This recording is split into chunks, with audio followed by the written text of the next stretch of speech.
I may or may not have to move it. I don't think I've popped over an entry, but so if you mean, No worries. all right, No okay, worries. Hey, people, we've okay. got a fantastic interview. They're going to be playing various locations, but the local to us are playing in Coventry on the 29th of September. It's the Haverhill Arts Centre, and I'm Albany, is Albany. it? Well, what have I put on here? Albany, come Oh, on. I've gone somewhere else. What have I gone on? No, do you know what it is? The print off doesn't say Albany. The print off Oh, says Haverley Hill. So I don't know what's going on. Oh, sorry. yeah, It's that was me. yesterday. It's me. I'm reading the line above. You see, Oh, this is live radio for you. Albert, I didn't think it sounded right. I thought I've never heard of that. Albany, I never heard of that. Albany Theatre in Coventry. And for There we go. those that are local to Coventry, there'll be at Tamworth as well, at the Assembly Rooms, and in Birmingham Yeah, at the Falcon and Castle. So it's. I know. Would you like to introduce yourself? Yeah, go on. My name's Gaz Birtles. I'm the singer now with the South. I used to be in the Beautiful South right from 1989. Did all the gigs for the Beautiful South as their sax player. Then we've been doing the South, which is an offshoot, if you like. Various members of the Beautiful South were in it initially, but yeah, it's just myself and Alison, the female vocalist, who were left from the original lineup. But yeah, so yeah, and we're playing say Coventry. We've never ever played in Coventry, which is Well, ridiculous. Yeah. They used to send people to Coventry back in the day. That used but Right, I yeah. mean, what I like about because I don't like you get some when you get some interviews they talk about past and they go into it all and why did this happen. But I love a statement that you made in an interview that you did, and you said, "Well, like Trigger's broom from Only Fools and Horses." That's true. I absolutely, That's I absolutely adore that. I've had this brew 15 years. It's had so, but that, right. Yeah. and I It's know the same, it's the same, but because you actually same band, different people. different people, but you actually play all the hits, don't you? You play all those hits from the Beautiful South as well. Yeah. That's the main thing. The reality, we are. Yeah. Initially, so there were like 6 of us in the original Beautiful South band. And we just go out playing Beautiful South. We have got an album of our own now, says the South, and we play a couple of tracks from that each night. But yeah, it's all the hits plus lots of album tracks that you either know or you don't. But they're all great songs anyway, so it's it's all good. Yeah, well, I really liked. I told you before we come on air. Rotterdam's very special to me and my wife because we actually met in Rotterdam. We lived in Rotterdam for a while. And she's from Liverpool, and the lyrics and it all just works. So yeah, I was listening. I picked up some of your music. So the album from the South is it Sweet Repellent? Is it what is it? Sweet Refrains. Sweet Refrains. Can't even see that then. And I was listening. Sweet Repellent. Yeah. the one, this is a professional interview, you know. The track I like on there is "What's on Her Mind." I think that's a beautiful track. Oh, What's on Her Mind? Yeah, that was actually, yeah, it's a beautiful. That was actually written by a friend of ours in Leicester. Because most of us are actually from Leicester now. There's 7 of us in the band from Leicester, so we're only down the road. But that particular song was written by a chap called Gavin Sweeney, who's a great singer-songwriter based in London now, but he's a Leicester lad. So yeah, we asked him to write a couple of songs for us, and that was one of them. And that was it is a beautiful song. Yeah, I do. I was listening to it before. Out of that album, I was like, "Oh, that's my favourite. I love that." So I'd love to hear that. Yeah, lovely that you said that. We will play that on the shows because obviously this will go on a few shows. We will play. We will play a track at the end of it for people to listen to. But I will add that to my playlist because I think people should hear it and listen to it and see the other side of what you're doing. Because I mean, I was reading some things about you, your history and where you've been and people you've played with and your career, and you have done quite a lot of stuff, haven't you? Culture Club, Fun Boy 3, Fun Loving Criminals. Yeah, done it all, mate. It'd been on top of the. No, it's it was all back in the 80s, obviously, and mainly because myself and a couple of the lads who originally we were in the beautiful South, we had our own sort of brass section based in Leicester, and we'd get asked to play on record, do session work, and so one of the first things I did was for Fun Boy 3, a track called "The Telephone Always Rings," and that got in the chart. So we actually did Top of the Pops. So whatever age I was then, young, to go on Top of the Pops, that was like, you've cracked it, and mega. And everyone thought we were rich and famous, but they didn't realise you only get £75 playing on Top of the Pops. So not really. In the 70s, it'd have bought you a few. It'd have bought you a few things, but I get you. People think you do that and you're ultimately famous straight away, but then in the background, especially bands that are with that are on labels, they've got to pay the label as well, haven't they? So it's not. Don't come back. Yeah, you don't earn a lot unless you go mega. Yeah. I think you've alluded to it as well, that you're doing it for the love, because when you split a night fee between nine band members. Oh, balmy, yeah. No. There's no money in it, yeah. I used to watch. You mentioned Top of the Pops. I used to watch Top of the Pops back in the day and see some of these reggae bands and there's like 12 or 15 people. I think, how they make it? Yeah, how can they do it? How do they earn money out of that? There's that many of them, cast of thousands. So. Yeah, but it is. Yeah, many times, because we're trying to get into Europe again, but the cost of going over there is ridiculous anyway. So they say, well, what do you have to come as a 9-piece? I said, well, yeah, we do really. Like if you dropped, any of the brass or the percussion player or whatever, it's like it wouldn't be the same. So we just stick at it. But actually, there's 11 of us. We have like a front of house engineer who does the sound and a lighting man. So there's it's split 11 ways. Wow. Yeah. So I know. So you have to cram because you do a lot of festivals as well, don't you? Festivals and theatres and. Yeah. This year's been great for festivals. I think the most we've done this year has been great. So that sort of boosts everything for us, so it's good to do those. But no, the bread and butter is just doing the theatres all around the country. That's the main gig for us, So is it year on year? You're doing this year on year, every year you're touring. Is it just like do you have a break? It doesn't seem. We don't seem to. There's never been a real game plan. We just if people ask us to do a gig, if we can fit it in, we'll do it. And generally we do about 45 gigs a year, and already I've got 32 booked in for next year. So we're nearly booked up for all of next year as well. Wow. So it's ridiculous. Yeah. So while people are enjoying it, we'll still do it, obviously. Yeah. So I'm presuming this now. When you start singing, everyone in the crowd are singing along with it. You could almost stop the vocals and they carry on the songs.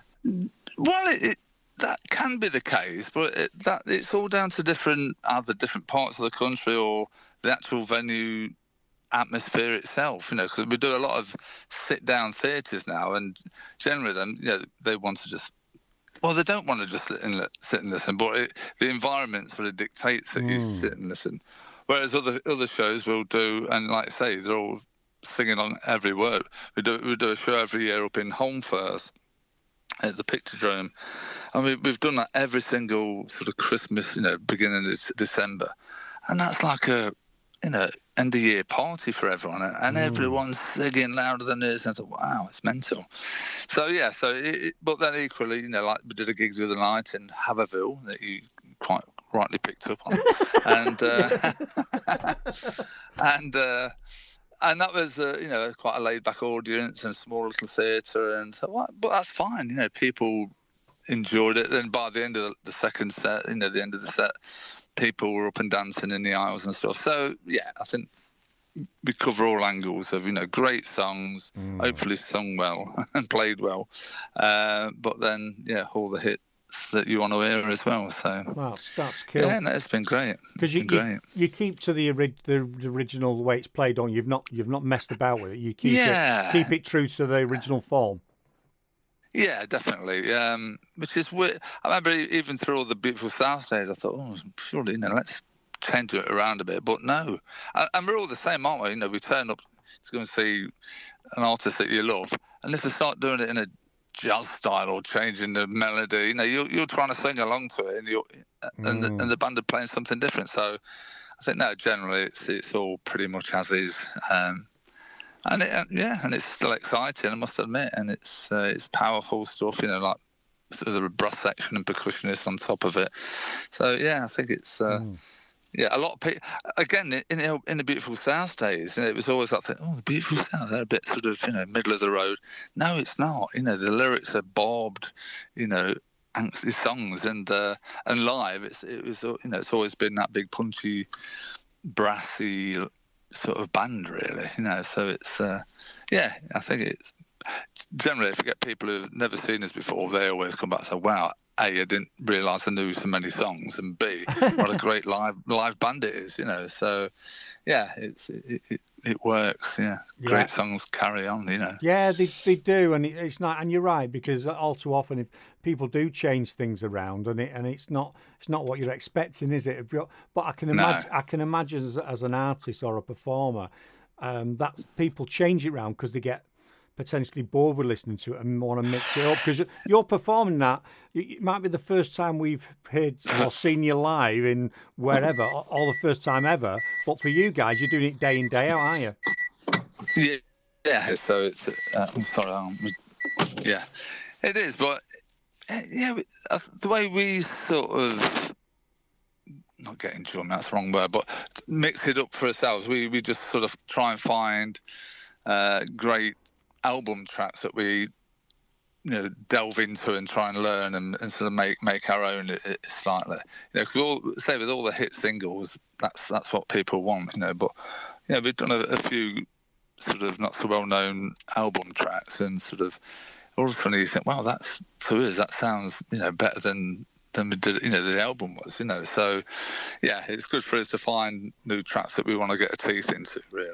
Yeah, because like you say, if you've got your own, not the beautiful South, but you've got the South and the compositions you've put together, that must be interesting to people to go, oh wow, like I said, I've not heard this before, but I really like it. So yeah, because the reality is, well, a lot of people probably only do know the greatest hits songs. So when we do play Beautiful South album tracks, it's probably the first time they've ever heard them anyway, a lot of people. So to put our own stuff in there as well, and we think they this sort of stand up next to the Beautiful South stuff. But so yeah, people wouldn't know if it's a South song or a Beautiful South song generally. So yeah. We have obscure questions sometimes. So there's 9 of you. Yeah, how'd you get about to all these gigs? Because that's a lot of equipment, and 2, 9 people. You're not going to get in a course, are you? You're right. But yeah, well, we've got a fantastic. I won't call him a roadie because it's far beyond that. But the chap who does our lights for us, Neil Wardleworth. He actually lives in Coventry, so he may well be listening to this. I don't know.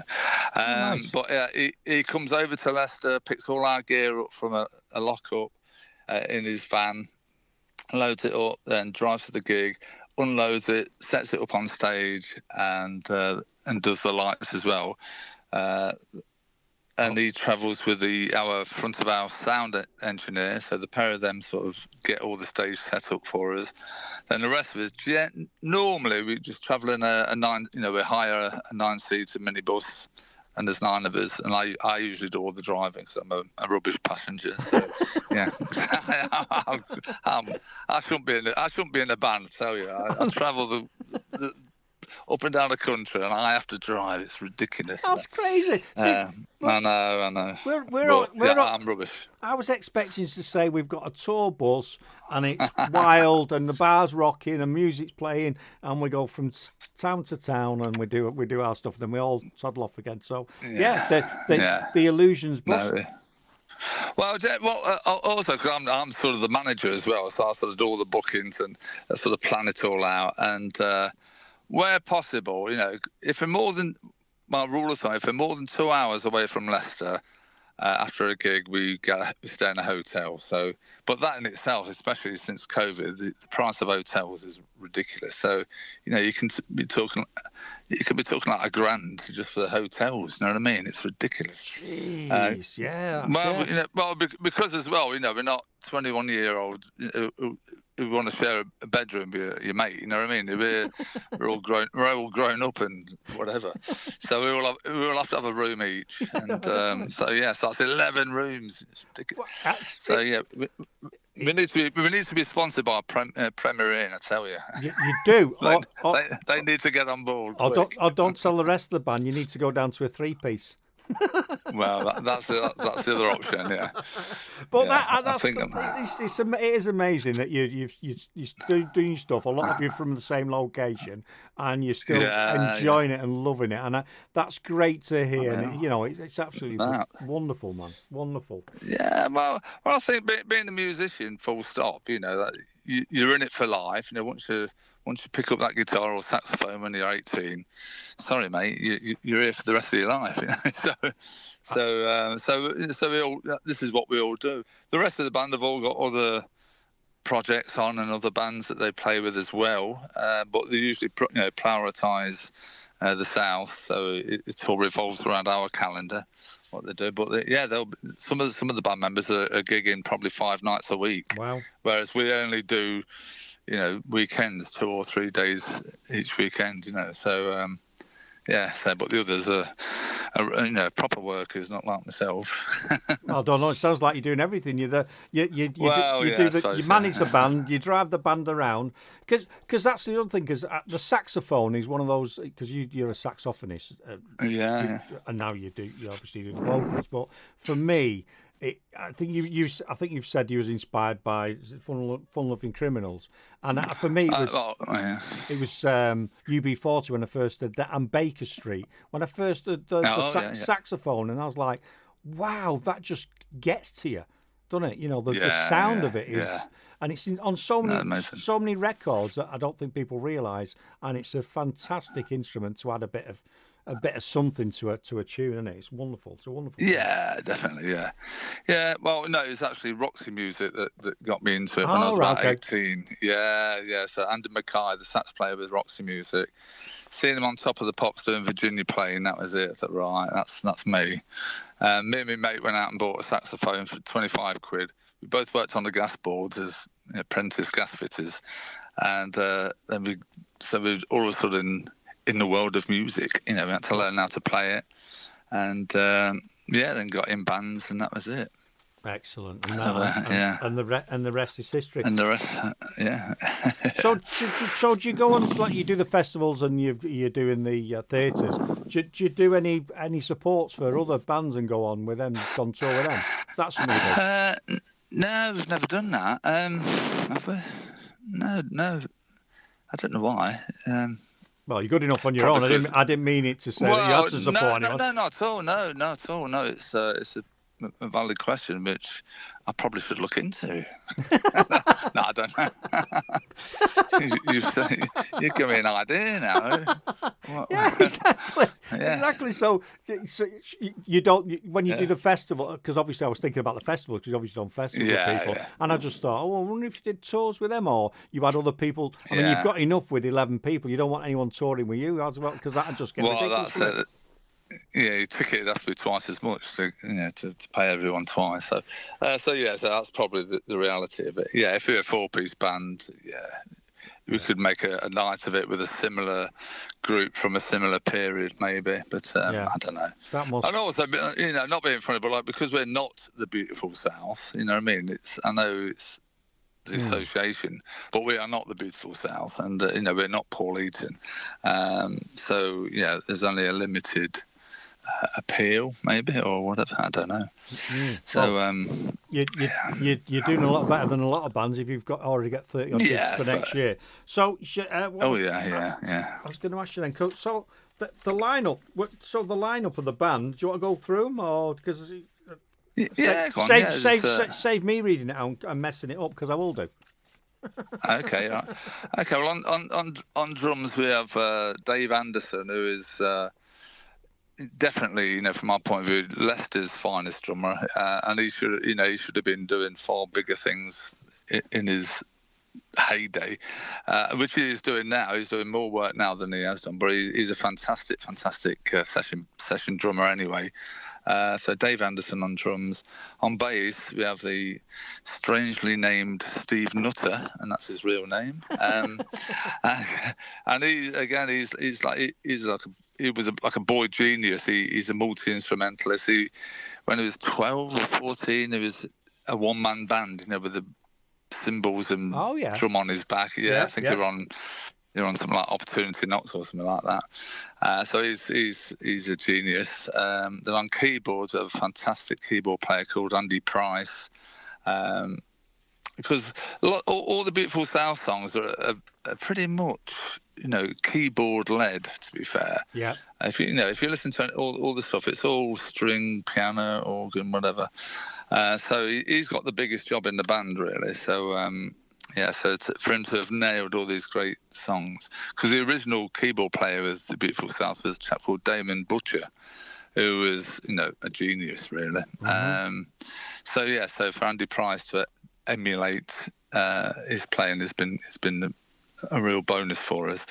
Then we've got a chap from London called Phil Barton on guitar, and he's now in a band called the Sunbirds, who, when Dave Hemingway, who was the original singer with the Beautiful South and the South, he left about 5 years ago, and that's when I stepped into the vocals. He left, and he was going to pack in music altogether, but about a year or so later, Phil Barton, our guitarist, got together with him, and they formed a band at the minute called the Sunbirds, and they go out just playing their own original stuff. They got an album out and everything. So Phil's playing with that. Then we got a percussionist, Carl Brown. Just an old friend of ours from Leicester. So he's been around since the very beginning of all of this. Mm-hmm. Then on brass, we've got the girl who took over my job as a sax player was Sue Robinson. She's done lots of stuff with lots of reggae bands, from Laurel Aitken to Prince Buster, and all the sort of reggae greats. She's done lots of live work with all those guys. Then the trumpet player is the youngest chap in the band, Gareth John, and we've just watched him grow and grow as a performer, and he does lots of stuff. One of his things, he had a thing about swing music, the old sort of Rat Pack stuff, and he started doing that. It's busking with the backing tracks and getting his voice up to shape, to the point about a year or so later, which was only last year, he wanted to do a proper big band thing, so he hired himself a 30-piece big band, hired a studio, put on a night of all Frank Sinatra and Dean Martin stuff. Wow. And he's filling theatres on his own, as a front man and singer. So we've decided sort of second, because he's a great singer now. So what we're doing now is sort of offloading a few songs onto him, because like the original Beautiful South had two male vocalists, Paul Eaton and Dave Hemingway.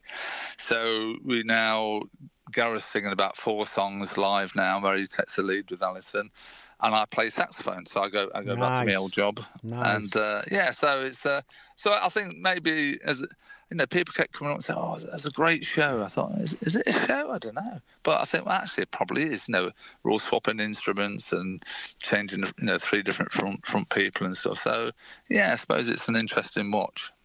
That's brilliant. Then there's obviously Alison Wheeler, the female singer. She was the 3rd singer with the Beautiful South, and she did the last 3 Beautiful South albums.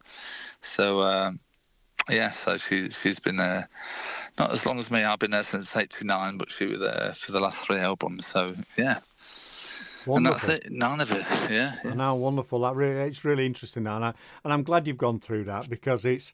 Sorry, yeah, I was dragging on a bit. No, no, no, no, no. You've not dragged it on because I think it's important. I wanted to know because I've been doing a bit of research, and I was like, "Am I right that Sue was in these reggae bands, or reading Yeah, up on yeah, it?" yeah. No, Because definitely.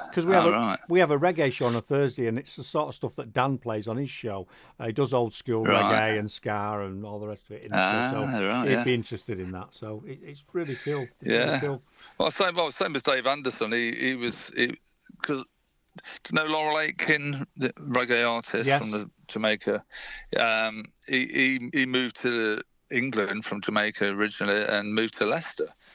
So he was our, you know, ambassador for the great old reggae stuff, and consequently he got lots of Leicester musicians to be his band all the time. So Dave Anderson was part of Laurel Aitken's band for many years back in the day, doing the circuits all around the country. And he sadly passed away a few years ago, Laurel. Yeah. And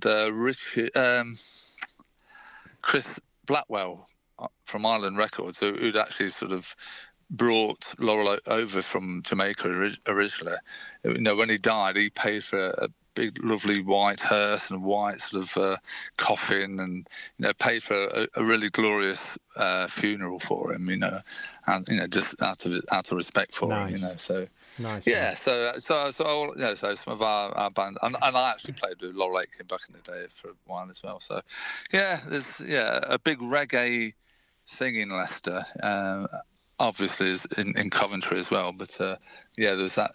There's a big reggae influence that we've all been involved with, really, I suppose, at some point. Because they're the kind of places where a lot of people that came to the UK, from Jamaica, and obviously you've got a lot from Asia now in Leicester. But they did go to those main cities for the word, didn't they? So that's why you've got this this ground, this underground or grounding of people. It's really interesting. I want you to go through the band because people see that and see that you're performing, but the band as a whole has got such a wide range of experience and talent that it's good to talk about it. And I understand why you've got the 9 people on stage, because it all makes sense, doesn't it? It makes sense. Yeah, it does. Yeah, I mean, like occasionally, like the percussionist can't turn up. He's probably the only one in the band who's got a proper job as well. So there's times when he can't get the holiday time or something. So we have to make do with the trumpet player and the sax player playing a bit of bongo, congas and stuff, and shakers in between. In between while they're playing. So we miss it. But when it's not there, the percussionist. So in a lot of people's eyes, percussion is just like that's you don't really need it, but actually you do. When it's not there, we really miss a lot of elements in each song. So everyone's got the job to do. Yeah, definitely. Exactly right. Yeah. Brilliant. So you've got a lot on your plate, got a lot to do, and I'm sure you'll entertain the masses on Friday in Coventry. Is anything I've not asked you, or you want to talk about, or you want to promote, or where can people interact with you, or book you?